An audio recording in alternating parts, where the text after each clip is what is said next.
Caminhando com Cristo, nossa reflexão para esta quinta-feira. Paulo já em Corinto, Atos dos Apóstolos, capítulo 18, né? Após essas coisas, partindo Paulo de Atenas, chegou a Corinto e encontrando um certo judeu por nome Áquila, nascido em Ponto, recém-chegado da Itália, com sua esposa Priscila, né? Veio até eles. E como ele era do mesmo ofício, do mesmo trabalho, ficou com eles e trabalhava, porque tinham por ocupação fabricar tendas, né? Então, o Paulo, o grande apóstolo, ele nos mostra aqui que o grande significado é ter um trabalho hábil e útil, né? O ofício de fazer tendas era, na oportunidade, o que ele fazia, tá? Havia ramos mais altos e mais baixos de fabricação de tendas. Paulo aprendeu os ramos mais altos e também poderia trabalhar com os ramos comuns quando as circunstâncias exigissem, né? Então ele era versátil, né? Paulo também foi um educador, né? Ele pregou o evangelho com sua voz e em seu trabalho inteligente. Ele o pregou com as mãos. Quer dizer, ele sempre pregou o evangelho. É aquilo que eu digo, você pode pregar o evangelho de diversas formas, inclusive falando, mas não só, né? Tá certo? A oposição não silenciou o evangelho, isso é outro tópico importante, né? Porque quando Áquila foi deslocado, né?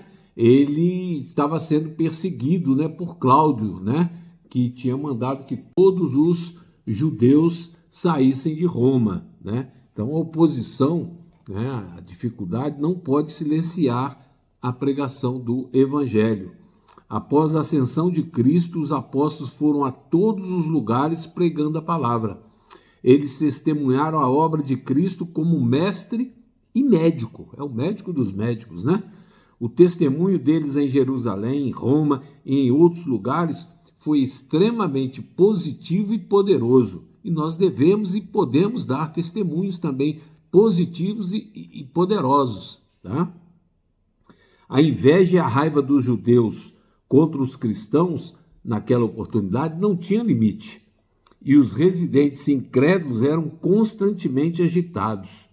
Eles fizeram queixas de que os judeus cristãos eram desordenados e perigosos para o bem público.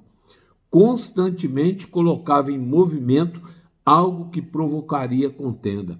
Quer dizer, os que não eram cristãos sempre buscaram contenda para tentar neutralizar a pregação do evangelho, colocar dificuldades na vida de Paulo e dos discípulos, né?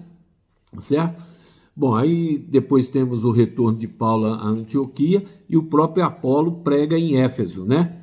Tá? O próprio Apolo, que tinha se juntado, pregou em Éfeso. E veio a Éfeso um certo judeu chamado Apolo, nascido em Alexandria, homem eloquente e poderoso nas Escrituras. Amém?